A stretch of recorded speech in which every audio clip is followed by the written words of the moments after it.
What is up, everybody? We got the moment he realizes police found his wife's body.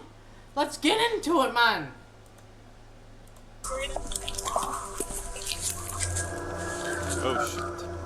Oh shit. Shit. Yeah, it looks like there's a rope. What the?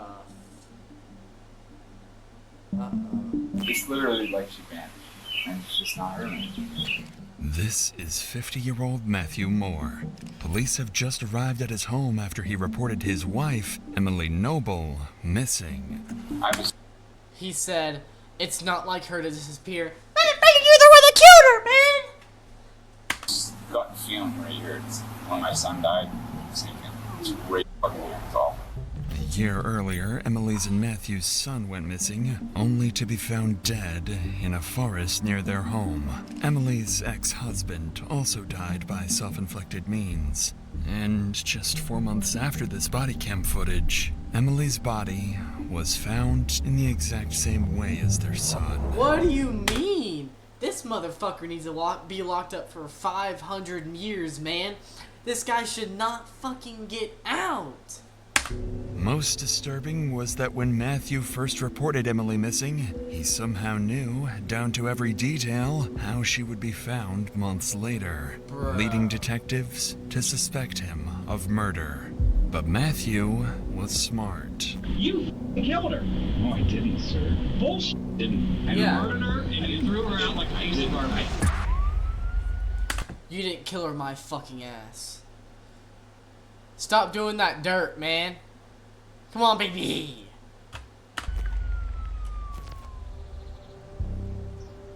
On a Monday afternoon, Westerville police receive a call from a concerned husband reporting his wife missing. This left police immediately worried, as just a year earlier, he reported his son missing, who would turn up dead. When they arrive and start speaking with the man, something about him immediately feels off. It's almost like he's taking out the damn family one by one. Like, that's so weird. Like, he took the kids out, then he took the ex-husband out, and now he takes his wife out. Like, that's so weird, man. Hey, how you doing? My wife's missing. Matt Moore. No, Officer Hollis. She's uncharacteristically missing. Okay. So Why is he so damn calm, man? You know what I'm saying? Like, you can't just come up to the police and say, "My wife's missing. This is uncharacteristic about her." Like, come on, man. You're showing right now that you killed that motherfucker. Her wallet's here. She carries a wallet. Her ID's in it. There's some money. Her phone's here. Car's in the garage. I've been up since 10, probably. 10 a.m. today? Probably. Guessing. When I got up this morning, all I did was look on my phone, find my phone, and it said she was here. I just figured she was in the other room. Eventually I got up, I walked around, she wasn't here. She forages, she goes for walks, and she picks wild edibles. That's kind of her hobby. She goes around here. It's a real short walk, it's 15 minutes the most. A lot of the time I was like, well, maybe she's just out doing that. But So you would know where we could look if we needed to go that way? yeah, but I mean, it's public, it's on a bike trail. I mean, I don't know why she would stop there. At this point, Emily Noble has been missing for 7 hours, and although Matthew has an idea of where she might be, he made no effort to search for her himself. Exactly. Matthew killed that son of a bitch. Okay, Matthew, you're a scumbag little twerp. Man! Look at that beard.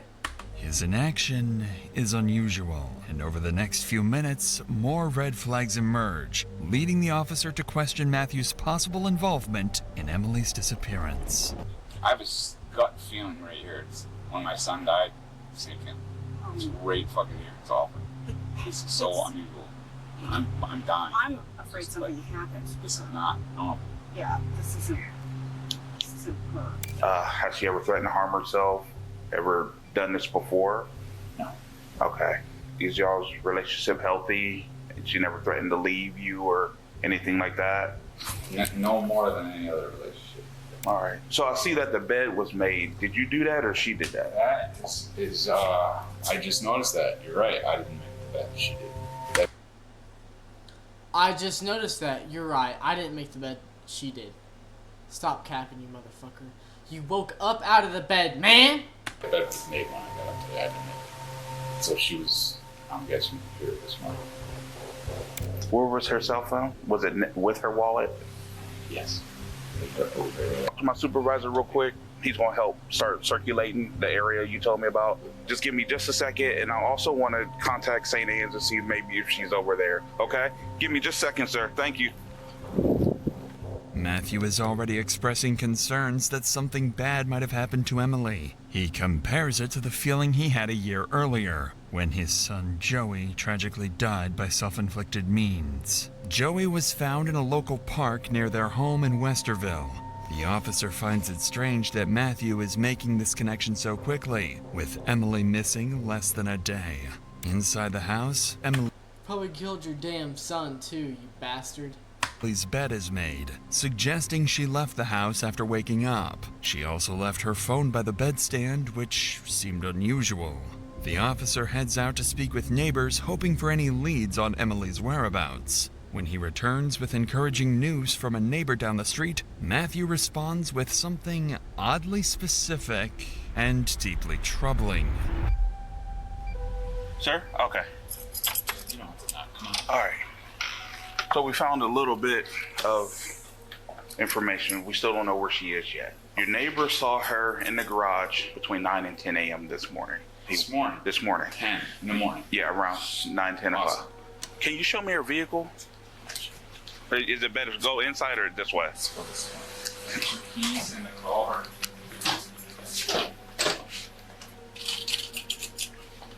All right, sir. Keys are in the car. I had the worst case scenario in my head. Maybe she did something to herself. So I started Do you have looking any around. reason why? That's what I'm. You know what I mean? I would hate to even think about something. Okay, like that. okay. I mean, it's literally like she vanished, and it's just not her. Man. Let me show you one thing. And Okay. Just because I'm crazy. No, show me. This thing here doesn't belong here. What do you mean it doesn't belong here? Doesn't belong. That's where it belongs. Right there. I just noticed it. I took it and put it there. Motherfucker, stop trying to put up stuff, man. Stop trying to set up stuff. You killed her. You killed her. My gosh, man. Now, can she reach that? Because she's very short. I don't know. I would hate to think. I don't know, man. It's just weird that it's here. A neighbor reported seeing Emily in the garage earlier that day, which should have reassured Matthew, but instead, he points out a misplaced power cable. It seems odd and irrelevant at first, so but when weird. seen through the lens of staging a self-inflicted death, it takes on a different meaning. He could deliberately be highlighting an object that might plausibly explain Emily's disappearance, while letting the officer draw the conclusion on his own. What troubles him more, however, is how certain Matthew already seems about her fate. With no evidence to back that claim, his certainty only makes him appear more suspicious. For the moment, the officer leaves Matthew's house, and the police begin searching for Emily across Westerville. Sick What they bastard. don't realize is that she's been right under their noses all along. Bro.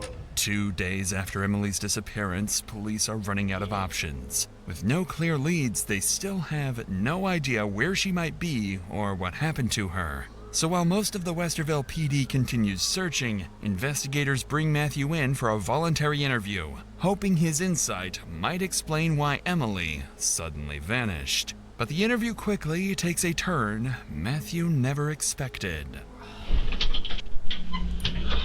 Sorry, man. Thank you. Sick bastard. It's hard for me in here. Okay, I can appreciate that. Hard for me in here, my fucking ass. You know, like I Idiot. told you, when we were out there, you were not under arrest. You weren't handcuffed coming in, is that correct? Correct. Okay. And that door doesn't lock. This is a voluntary interview. We could have done this at my house No. This part we can't do. because it's not voluntary. No, it's completely voluntary. then I could leave. Yeah. I don't want to. I'm just. Yeah. You try that door right now. At some point, could we, like, I want to help you. I want to get this going because I didn't do it, and I want you to find whatever the hell happened to her. Me too. I want it to happen. Matthew immediately questions the nature of this voluntary interview, even though the detective had just reiterated that it was entirely voluntary. Hey, Matthew. You did it. Scumbag. Already giving them a reason to be suspicious. He declares he didn't do it. An odd statement considering his wife was only missing for 2 days, and neither he nor the police have any idea what might have happened to her. With the formalities over, a second detective steps in. For Matthew, the questioning is about to get much tougher, and it wasn't long before he started contradicting himself. Does she always have her phone with her? She always has her phone with her, and the only time she doesn't, and I'd said this when the first guy that came over, she goes out for these forage things, and she does this route, and he was like, does she ever go out at night, by herself? And I'm like, no, but she does. Between 11 and 3, what were you doing? Were you just laying there on the couch? 11 in the morning to 3 in the afternoon, it was lying in my son's room. Okay. Yeah. You didn't know that she was gone? Or? Yeah, absolutely. Okay. Her sister made a group text. It was at 3:45. Mm-hmm. She says she responded to it. At 3:45 p.m. on Monday? Yes. Let me think. I'm getting this screwed up. No, it was 8:45 in the morning. That's what it was. It was 8, so while I'm sleeping. She sent a group text at 8:45 that morning? To her and I, and from that you can tell whether someone views it. And she said that we both viewed it at some point. So to me, she was there at 8:45. Emily was there. And the guy across the street, John, said that he saw her at 10 or 10:30 or whatever. No, that's incorrect. John has since backtracked. Okay. Right. So that makes it look bad for me. Well, it just makes it gray. We're not going to put. You guys want to look at any of my body? You want to look at anything at all? I'm here. Well, let's just talk, and I hope you guys know this that. guy's making a damn fool of himself, man. Can you guys look at any of my body? I'm here. You can look at me. You're making it obvious that you fucking did it, you idiot. You're making it so obvious. Get your damn shit together, motherfucker. I love my wife, and I would never. Come on, man. Matthew gives conflicting answers about whether Emily might have gone out overnight. Something detectives quickly later reviewed body cam footage from 2 days earlier. They noticed a flashlight sitting on top of the box where the misplaced power cable had been. This suggested one of two things. Either Matthew was being completely honest, or he had been extremely meticulous in his involvement with her disappearance. He claims Emily was still at the house around 8:45 a.m., pointing to a text she viewed from her sister and citing a neighbor who claimed to have seen her at that time. But that neighbor had already retracted his statement, admitting that he may have been mistaken about the day, stripping away one of the only details backing up Matthew's story. And it's here that he begins making disturbingly specific assumptions about what might have happened to Emily. You guys got married 2 years ago? We got married August 28, 2018. Gotcha. Easy one to remember, right? 8/28/18. And I had a son.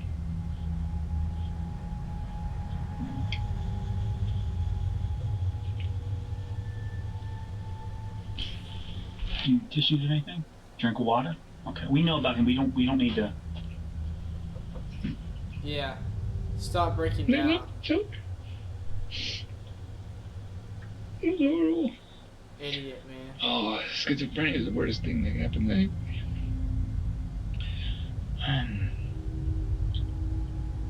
I don't know where to go now. What do you want to know?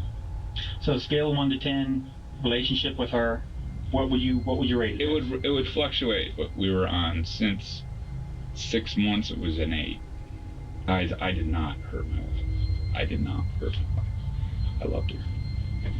I would speculate to say that she might have hurt herself.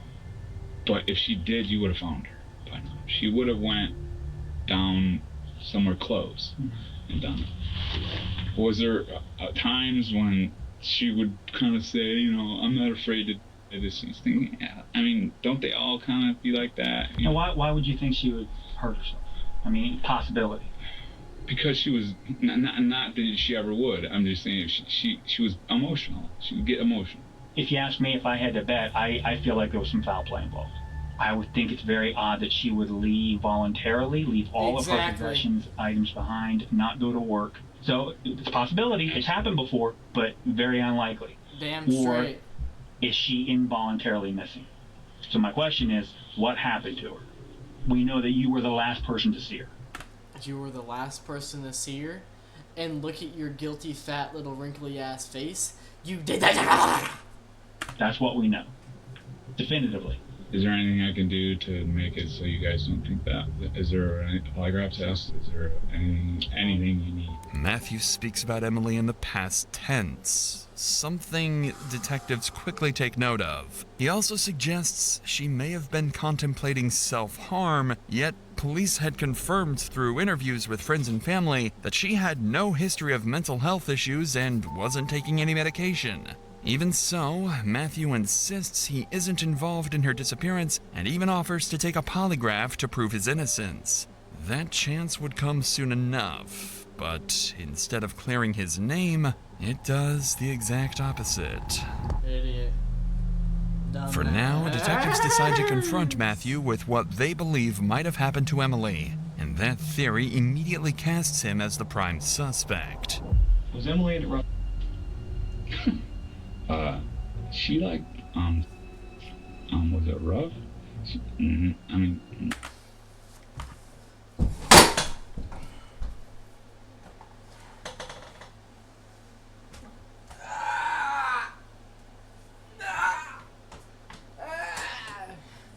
She liked what now? Come on, man. God damn it, man. She liked what now? What the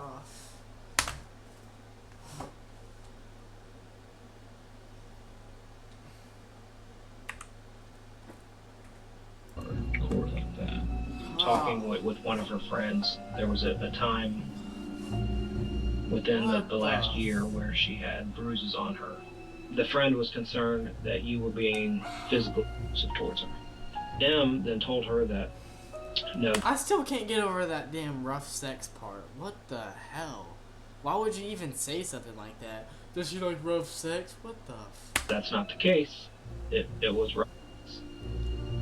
Which, again, completely legal.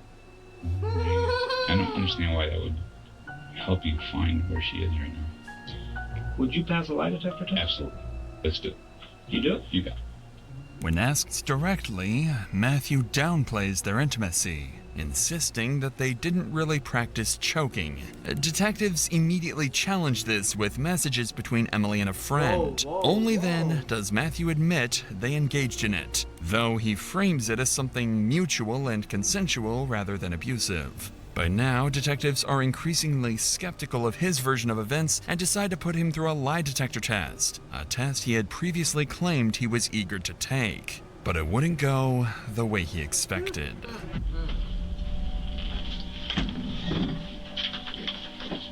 All right, Matthew.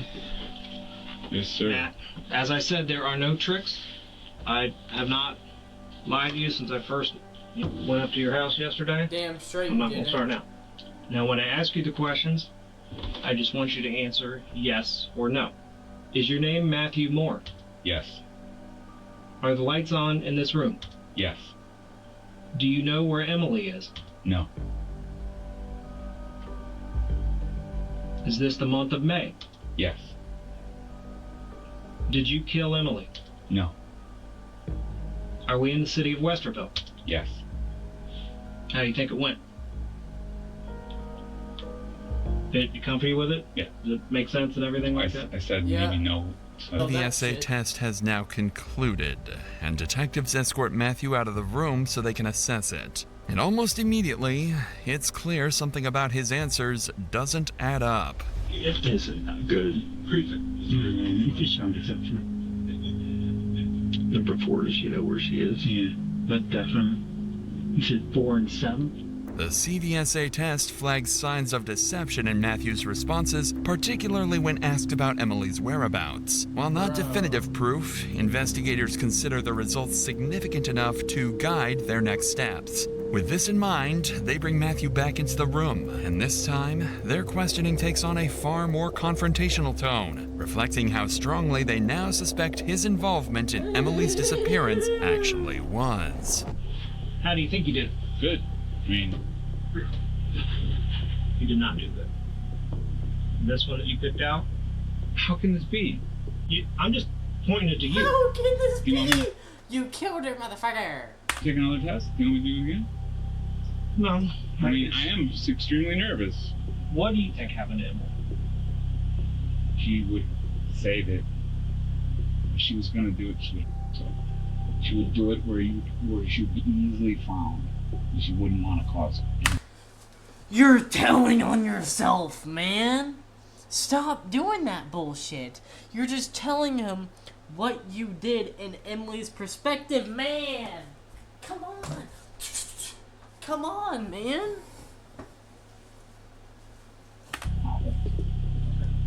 If you said she hasn't been easily found, is it plausible that she didn't kill herself? I don't know what to tell you.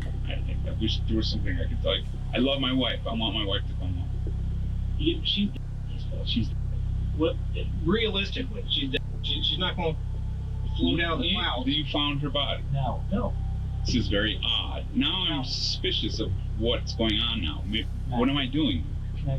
Is this still a consensual thing? Yes, absolutely. Can I leave? Yes. You can do whatever you want. I have to leave. And you understand how this looks. I didn't do anything. You understand how this looks, Zach, can I ask you one question? You can word it how you want, but her text messages about your relationship and your marriage were bad. I guess I'm really super positive, and you know what I mean. Try to focus on. Though, man. Okay, then I don't really. If someone asks you a question, you still answer it honestly. Especially in a very important situation like this. Any human being. I answered it wrong. Because you're not trying to find your wife right now. Yes, I am. Don't lie to the cops. Any inconsistencies? You lied. I didn't lie. You didn't lie to Officer Hollis. You didn't lie to us I didn't lie to anybody. If I said something, I misrepresented something. I wasn't an intentional Misrepresentation is a fucking lie. I didn't. That is a lie. There's truth or lies. That's all there is. There's no misrepresentation, misunderstanding. Right. That's for Get on his ass. you fucking killed her. No, I didn't, sir. Bull. I didn't. You killed her, and it was an accident, and we need to get this resolved It today. didn't happen. It did happen. I would tell you. She's dead. Where is she? What are you talking about? That's why we people are saying have seen her. People are full of shit. Her phone says you're full. I'm done. I have to go. That thing's full. You understand how this looks, though, to everyone. You guys, yes. I didn't do anything for my wife. Trust me. You murdered her and you threw her out like a piece of garbage. I didn't. Well, then tell me where she is. I don't know. Fix it right now. I didn't. I don't know why this is happening. Is this That's fine. Okay. Can I get my phone back? No. Westerville police didn't have evidence to hold Matthew, so he was released. But they continued to watch him closely. Inconsistencies in his story, his repeated references to Emily in the past tense, and the CVSA results all made investigators increasingly uneasy. A full-scale search was launched. Officers canvassed the neighborhood, local parks Emily frequented, nearby bike paths, and the wooded areas, including the park where Matthew's son had been found a year earlier, but they came up empty, and Emily's whereabouts remained unknown. That changed 4 months later when a group of women walking in a Westerville park near the couple's home discovered a body. The group of women immediately called 911 and officers rushed to the scene. They knew the dead body could be the very person they had been searching for over the past several months. What they didn't expect was that the body would be discovered exactly as Matthew had described months earlier. That's so you heard this call, right? Yep, 1018. Person. Yep.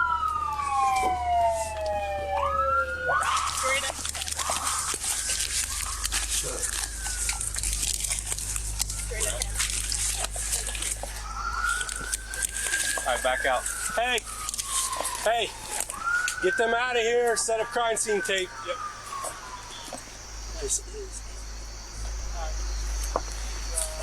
What the hell is wrong with people nowadays, man? Yeah. What was it? May? May was when she was. It's in there. You can tell it's the cave and everything. So the big thing now is setting up a perimeter. You know who this likely is. Yes. And getting a car over to that house. To tell them. Hey, Dickinson. What? Make sure those people aren't texting this out to anyone. Hey, Josh, grab their phones for right now. You guys take pictures or anything? All right, grab their phones for right now. Because the second this gets out, something's going to happen over there. Yep. So.